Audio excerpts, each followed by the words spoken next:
Hello students, digital study 24 में आपका स्वागत है। और आज की वीडियो में हम लोग सॉल्व करने वाले हैं क्लास 10th का गणित और प्रश्नावली है 5.1 जो यूक्लिड की ज्यामिति का परिचय।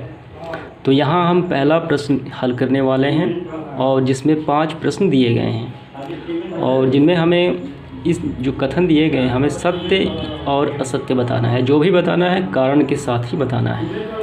तो इस अध्याय शुरू करने से पूर्व मैं बता दूं कि आप इसका इंट्रो नहीं देखे हैं, यानी परिचय का जो वीडियो है यूक्लिड की ज्यामिति परिचय, वो आप देख लीजिए, जो आपके लिए काफ़ी बेनिफिशियल होगा। तो चलिए शुरू करते हैं प्रश्नावली 5.1 और प्रश्न संख्या 1। तो यहाँ है, निम्न कथनों में से कौन से कथन सत्य हैं और कौन से असत्य हैं?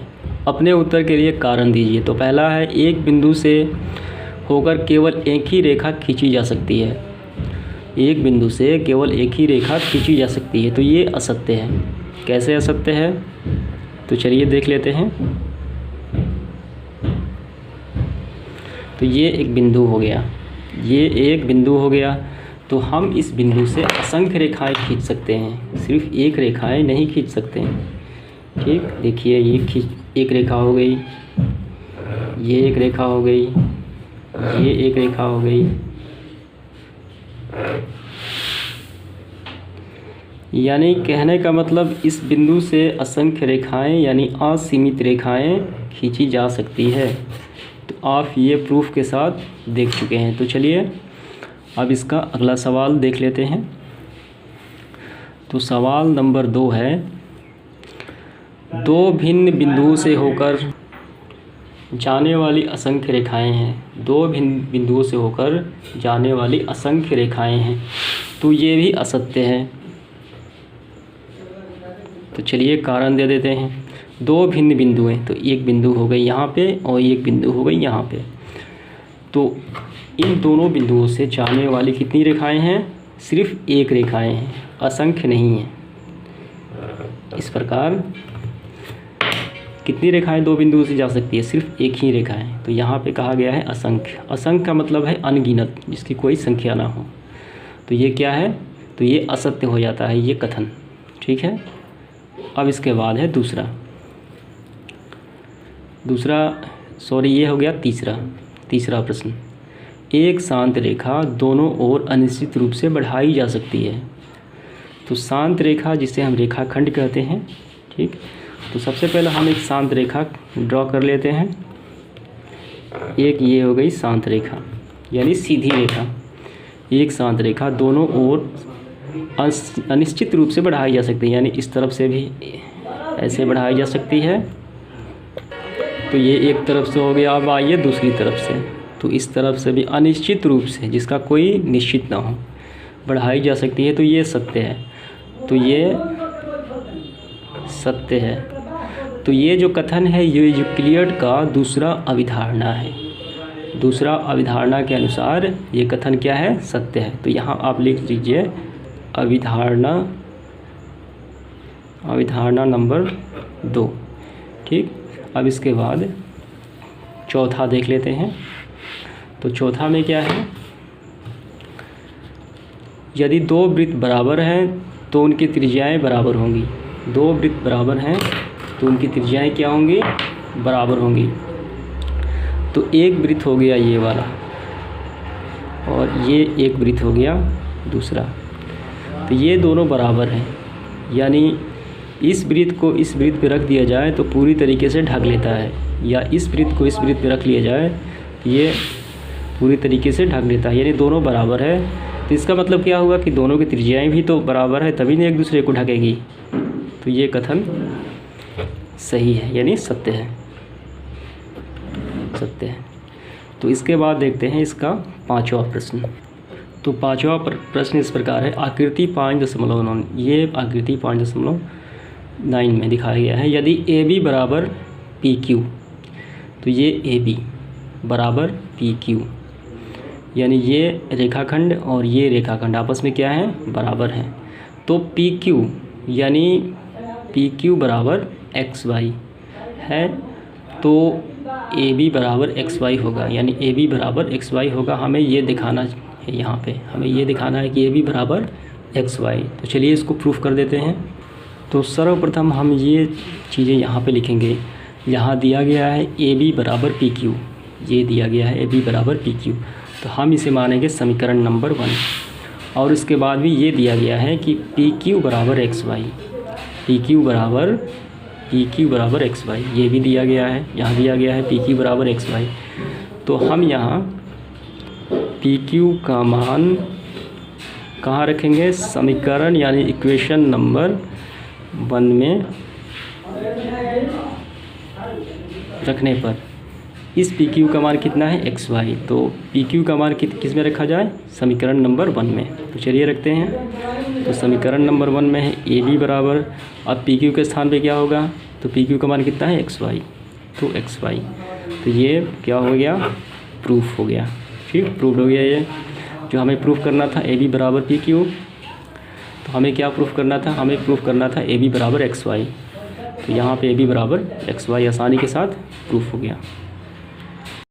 तो इसके पश्चात हम इसका दूसरा प्रश्न हल कर लेते हैं। तो यहाँ दूसरा प्रश्न में निम्नलिखित पदों में से प्रत्येक की परिभाषा दीजिए। तो इसमें से पहला जो प्रश्न है वो है समांतर रेखाएं, यानी समांतर रेखाएं किसे कहा जाता है? तो चलिए इसकी परिभाषा हम दे देते हैं, समांतर रेखाएं किसे कहा जाता है। तो इसकी परिभाषा कुछ इस प्रकार दी जा सकती है।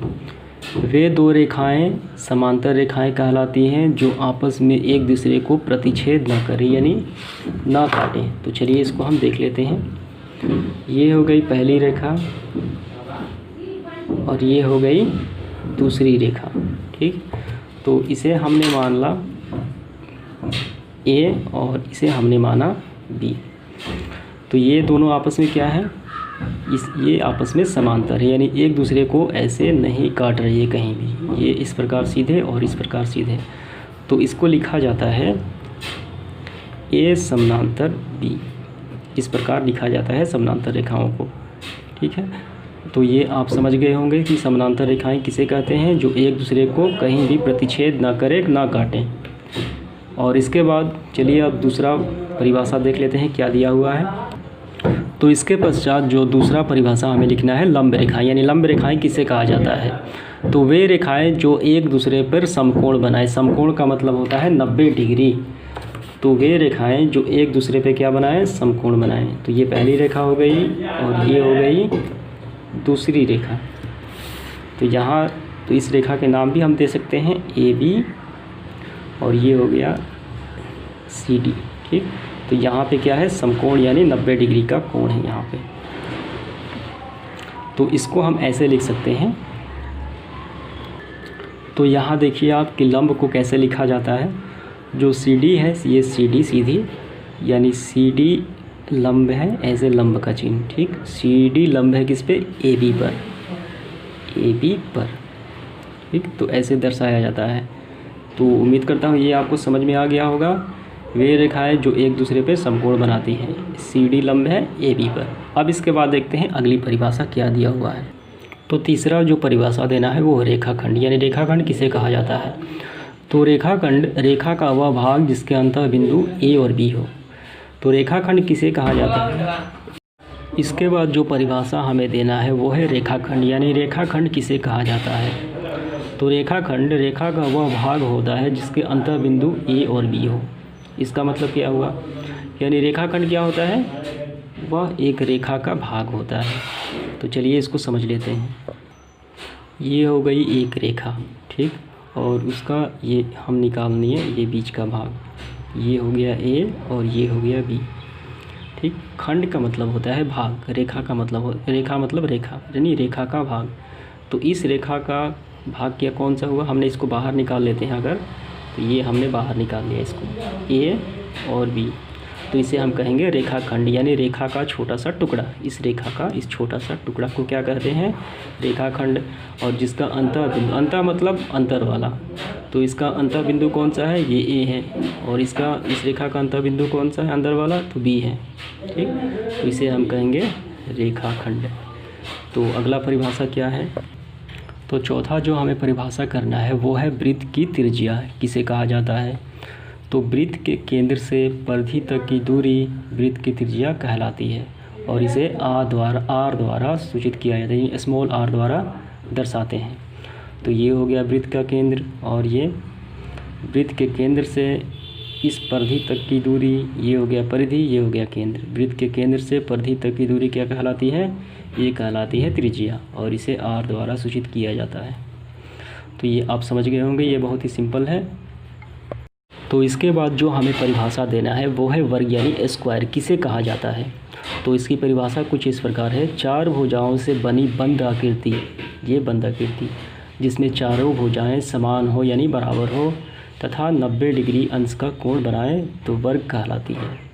तो ये हो गया चार भुजाओं से बनी बंद आकृति, और जिसकी चारों भुजाएं क्या हैं? इक्वल हो, समान हो, ठीक। और जो यहाँ पे कितना बने? 90 डिग्री, यहाँ भी 90, यहाँ भी 90, और यहाँ भी 90, और यहाँ भी 90। तो इस प्रकार की आकृतियों को क्या कहा जाता है? तो इसे कहा जाता है वर्ग। तो उम्मीद करता हूँ आपको प्रश्नावली 5.1 का पहला और दूसरा प्रश्न काफ़ी बेहतर से समझ में आ गया होगा। तो इसके बाद हम देखेंगे तीसरा प्रश्न जो अगले वीडियो में होगा। तो आज के लिए इतना ही, धन्यवाद।